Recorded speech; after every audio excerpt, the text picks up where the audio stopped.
Hello friends, ఈ SI కానిస్టేబుల్కి prepare అయ్యే వాళ్ళు మేజర్గా కొన్ని మిస్టేక్స్ చేస్తూ ఆ, దగ్గరికి వచ్చి జాబ్ పోగొట్టుకున్న వాళ్ళు చాలామంది ఉంటారు.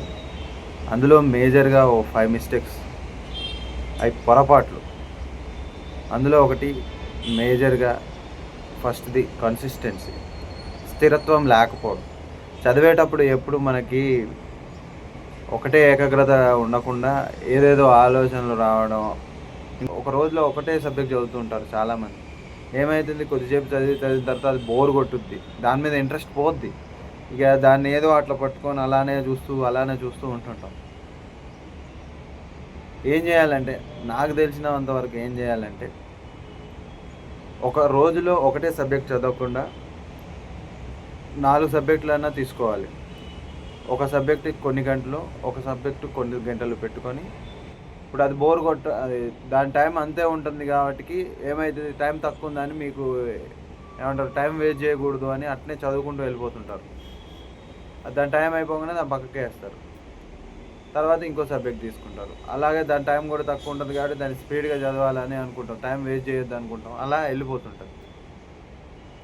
ఇంకోటేందంటే, మీరు ఒకరోజు ఒకటే సబ్జెక్ట్ తీసుకుంటారు కదా! ఒకరోజు మనం మార్నింగ్ టైం వేస్ట్ చేసాం, ఏదో పని పడింది. తర్వాత మళ్ళా పోయి ఆ బుక్ తీయాలని అనిపియదు. ఎందుకంటే ఇక ఎట్టాగో వేస్ట్ అయిపోయింది, ఇక ఏం చదువుతాంలే అనిపిస్తది. అదే మళ్ళా మనం ఏమంటారు, 9-12 వరకు ఒక సబ్జెక్ట్ అనుకున్నాం. 12-3 వరకు ఒక సబ్జెక్ట్ అనుకున్నాం. అప్పుడు 12 అయ్యేసరికి మన 12 సబ్జెక్ట్ ఏదో ఉంటుందో అప్పుడు దాన్ని ఫ్రెష్‌గా తీసుకొని చదువుకునే అవకాశం ఉంటది. మళ్ళీ ఏమైతది, మళ్ళీ ఇయాల వేస్ట్ చేసినామంటే మళ్ళా దీన్ని చదవడానికి రేపటిదాకా ఆగాలన్న భయం అనేది ఒకటొస్తుంది. అందుకే మీరు ఇలా ఒక సబ్జెక్ట్‌ని ఒక రోజులో కొన్ని గంటలకి కేటాయించండి. ఇలా 4 సబ్జెక్టులు తీసుకోండి. మంచిగా ఉంటుంది. రెండోది, ఫేక్ ఫ్రెండ్స్. మన ఫ్రెండ్సే మన శత్రువులు. మనం చదువుకొని జాబ్ కొడతామంటే ఎంకరేజ్ చేసేవాళ్ళు చాలా తక్కువ. ఇప్పుడు వాడు నీతోనే ఉంటూ నిన్ను చదవకుండా చేయడానికి ఎక్కువ ప్రయత్నాలు చేస్తుంటాడు. మీరు జాగ్రత్తగా ఉండాలి. మన ఇద్దరు ఫ్రెండ్స్ కలిసి చదువుకుంటూ ఒకటే రూమ్‌లో ఉంటుంటే మీరు బాగా చదువుతారేమో అన్న భయంతో, వానికి బయట ఉన్న కాంపిటీషన్‌తో సంబంధం లేదు. నీతోనే సంబంధం. ఎందుకంటే ఇద్దరు కలిసి చదువుతారు కాబట్టికి, వాడికి గాకుండా నీకు జాబ్ వచ్చిందనుకో, వాడి పరువు పోద్ది. అందుకే నిన్ను వాడు చదవకుండానే చేయడానికి ప్రయత్నిస్తుంటాడు.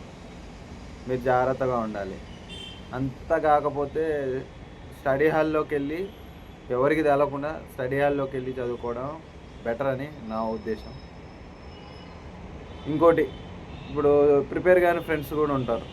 వాళ్ళు నిన్ను అర్థం చేసుకోకుండా వీడు చదువుకొని ఏడ జాబ్ కొడతాడు అని వాళ్ళు ఊకే బయటికి పోదాం రారా, అటు పోదాం రారా, ఇటు పోదాం రారా, ఏందిరా నాతోని రావా అని ఇట్లా మనల్ని బ్లాక్‌మెయిల్ చేస్తుంటారు.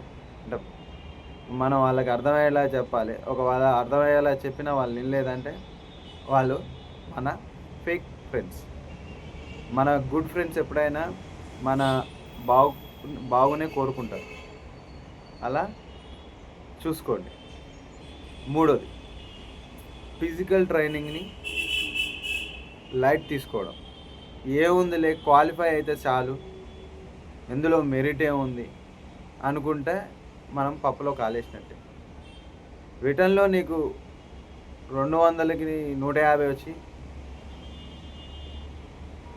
200కి 150 మార్కులు కొట్టేంత ఉన్నా, మీరు ఈవెంట్స్‌లో క్వాలిఫై కాకుండా తక్కువ మార్కులకి వచ్చినా, ఇది బార్డర్‌లో ఈవెంట్స్‌లో మార్క్ వచ్చినా కాదండి. ఎందుకంటే ఒకవేళ సివిల్ కట్ ఆఫ్ మీకు 150 వచ్చింది. సివిల్ కట్ ఆఫ్ 151 ఉందనుకో.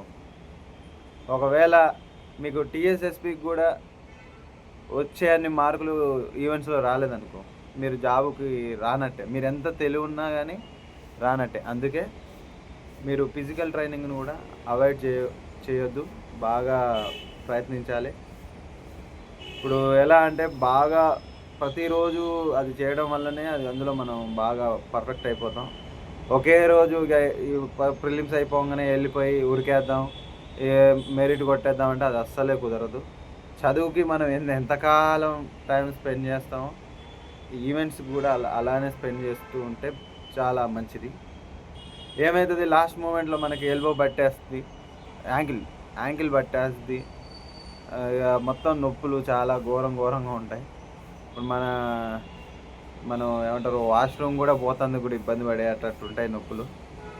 అందుకే మీరు చాలా జాగ్రత్తగా ఉండండి. ఫిజికల్ ఈవెంట్స్ చేస్తూ అందులో కూడా మరీ ఓవర్గా కూడా చేయదు. కింద ఏమైనా బెనికినాయి అంటే లాస్ట్కి ఉరికేటట్టు కూడా ఉండదు. అందుకే చాలా జాగ్రత్తగా ఉండండి అందులో కూడా. 4వది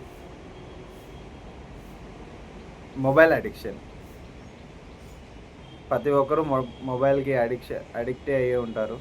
కానీ మనం ఈ ప్రిపేర్ అయ్యే టైంలో మాత్రం మొబైల్ని అవాయిడ్ చేయడానికి ఎక్కువ ప్రయత్నం చేయండి. మనం చదువుతాం బాగానే, టైం వేసుకుంటాం, రోజుకి 4 సబ్జెక్టులు వేసుకుంటాం, టైం వేసుకుంటాం, చదువుకుంటుంటాం.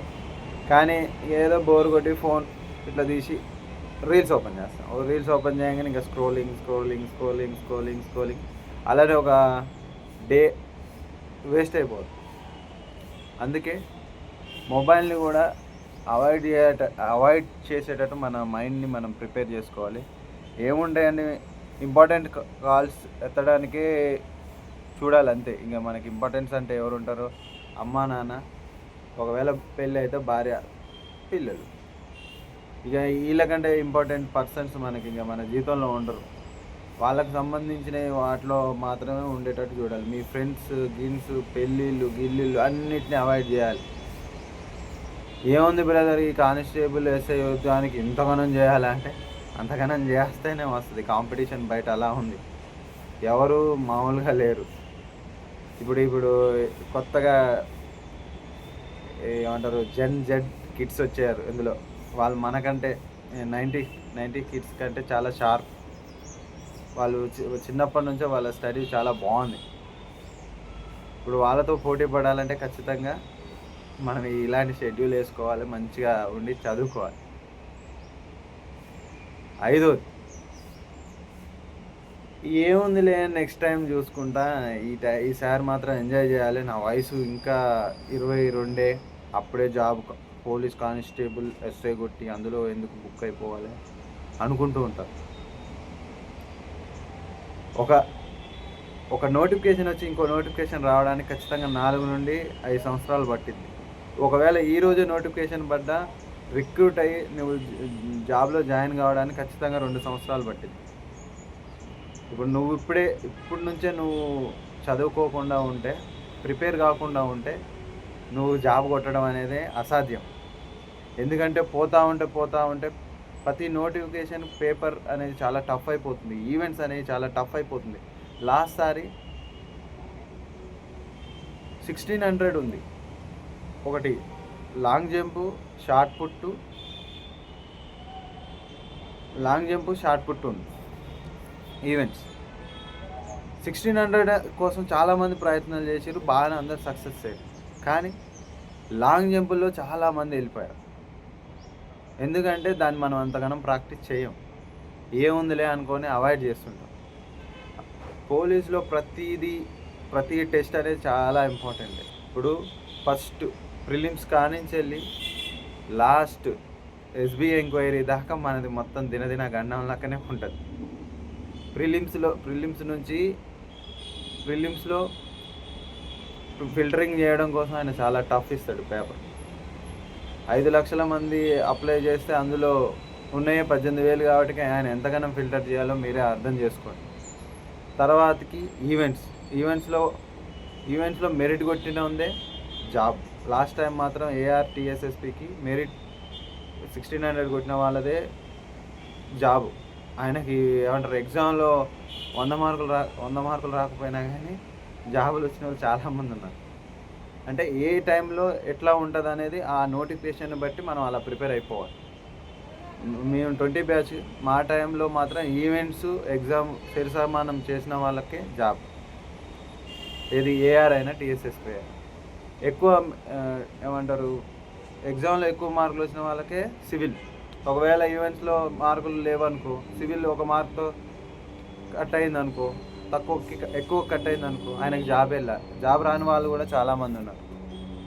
అందుకే ఆ నోటిఫికేషన్ ఎలా ఉంది, ఆ టెస్టులు ఎలా ఉన్నాయి, దాని గురించి మనం బాగా అవగాహన చేసుకుంటేనే మనం ఈ జాబులని కొట్టగలుగుతాం. ఇలాంటి వీడియోస్, ఇలాంటి సజెషన్స్ కావాలంటే ఈ ఛానల్ని సబ్స్క్రైబ్ చేయండి. ఇంకా మంచి మంచి టాపిక్స్తో మీ ముందుకు వస్తాము. ఇంకా మీకు ఏమైనా డౌట్లు ఏమైనా ఉంటే ఈ కామెంట్ చేయండి, మేము దానికి రియాక్ట్ అయ్యి దాని మీద కూడా వీడియో చేయడానికి ప్రయత్నిస్తాం. Thank you. జై హింద్.